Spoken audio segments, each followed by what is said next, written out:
याज्ञवल्क्य हे प्राचीन काळातील प्रसिद्ध असे ऋषी आहेत. यांचा जन्म फाल्गुन कृष्ण पंचमीला मिथिला नगरीत ब्रह्मार्थ व सुनंदा यांचे पोटी झाला. त्यांनी वयाचे 7व्या वर्षी त्यांचे मामा वैशंपायन यांचेकडे वेदांचे विविध स्तोत्रांचे शिक्षण घेतले. त्यानंतर त्यांनी ऋषी उद्धव आरुणी आणि ऋषी हिरण्यनाभ यांचेकडे योगशास्त्र व अध्यात्मशास्त्र यांचा अभ्यास केला. बृहदारण्यकोपनिषद, शतपथ ब्राह्मण, शुक्ल यजुर्वेद, योगसूत्र, याज्ञवल्क्य स्मृती इत्यादी ग्रंथांची रचना यांनी केली. यांच्याबद्दल अनेक कथा प्रचलित आहेत.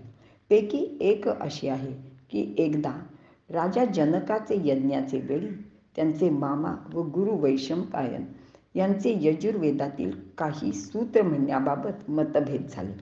ते आपल्या गुरूंना म्हणजे वैशंपायन यांना उलटे बोलले व त्यांचे मामांबरोबर त्यावरून भांडणही झाले. मग मामाही चिडले.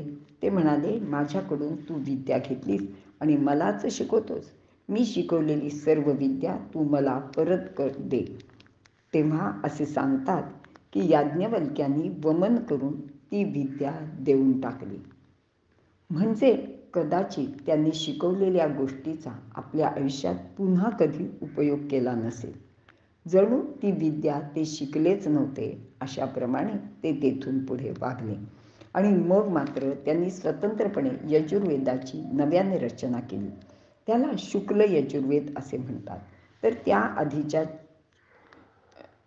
यजुर्वेदाला कृष्ण यजुर्वेद असे म्हणतात. अशा रीतीने याज्ञवल्क्यांमुळे यजुर्वेदाच्या शुक्ल आणि कृष्ण अशा शाखा निर्माण झाल्या. देवराती नावाच्या जनकराजाने एकदा 1000 गायी वादविवाद जिंकणाऱ्यांसाठी बक्षीस म्हणून जाहीर केल्या होत्या. जनकराजाचे दरबारात त्यावेळी अनेक विद्वान वेदवेत्ते लोक उपस्थित होते. तिथे याज्ञवल्क्यही आले होते. ब्रह्मवादिनी गार्गी व जनकराजाचे मंत्र्यांची कन्या मैत्रेयी या सुद्धा तिथे त्या वादविवाद सभेत उपस्थित होत्या. इतर अनेक लोकांनी वादविवादात भाग घेतलाच नाही, कारण त्यांना याज्ञवल्क्यांची विद्वत्ता माहिती होती. तेव्हा याज्ञवल्क्यांनी आपल्या शिष्याला सांगितले की तू त्या सर्व गायी घेऊन आपल्या गुरुकुलाकडे जा. त्यावेळी मात्र गार्गी आणि मैत्रेयी यांनी त्यांना विरोध करून सांगितले की सर्वप्रथम तुम्ही आमच्या प्रश्नांची उत्तरे द्या आणि मगच गायी नेण्याची भाषा करा. याज्ञवल्क्य म्हणाले, ठीक आहे. मग त्यांच्यामध्ये विविध विषयांवर प्रश्नोत्तरे झाली. काही वेळाला तर याज्ञवल्क्य निरुत्तर होणार असे वाटू लागेल. पण याज्ञवल्क्यांना लगेचच त्या प्रश्नाचे नेमके उत्तर सापडे व ते सभेत सांगून ते पुढील प्रश्न विचारित.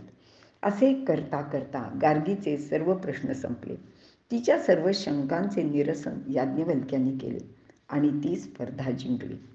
मात्र त्यावेळी त्यांची विद्वत्ता, त्यांचे तेज पाहून मैत्रेयींनी त्यांना माझा तुम्ही पत्नी म्हणून स्वीकार करावा अशी विनंती केली. तेव्हा ते म्हणाले की मी विवाहित आहे. माझा एक विवाह झाला आहे आणि आता मला दुसरा विवाह करण्याची अजिबातच इच्छा नाही. शिवाय 2 बायकांमध्ये भांडणेही होतात. दोघी संपत्तीसाठी एकमेकींच्या मध्ये भांडणे करतील. माझे मनस्वास्थ्य निघून जाईल. तेव्हा मला हा विवाह करणे अजिबातच योग्य वाटत नाही. पण मैत्रेयी म्हणाली, मला तुमची लौकिक संपत्ती नको आहे.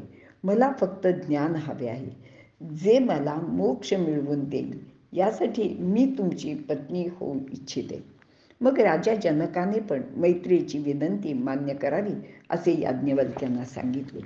विवाहानंतर मैत्रेयी त्यांच्याबरोबर आश्रमात आली.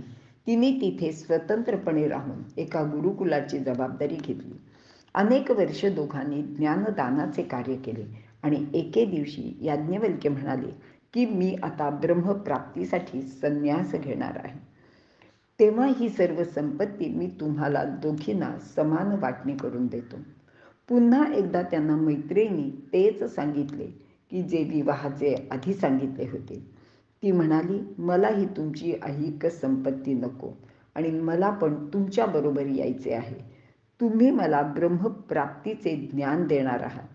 तेव्हा त्यांनी मैत्रेयीला उपदेश केला बृहदारण्यकोपनिषदात त्यांनी सांगितलेले तत्व असे आहे की ब्रह्मा हा सर्वतोपरी एक तत्व आहे आणि अमरत्व हे त्याचे रूप आहे. तसेच त्यांनी स्वतः देहाचा प्रत्यक्ष त्याग करून आत्म्याची हालचाल कशी असते हे पण समजावून सांगितले. त्यासाठी आत्म्याची साधना कशी करावी लागते हेही समजावून दिले.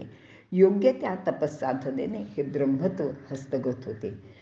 त्यांनी केलेल्या उपदेशानुसार मैत्रेयीने याज्ञवल्क्यांसहज ब्रह्मपद प्राप्त केले.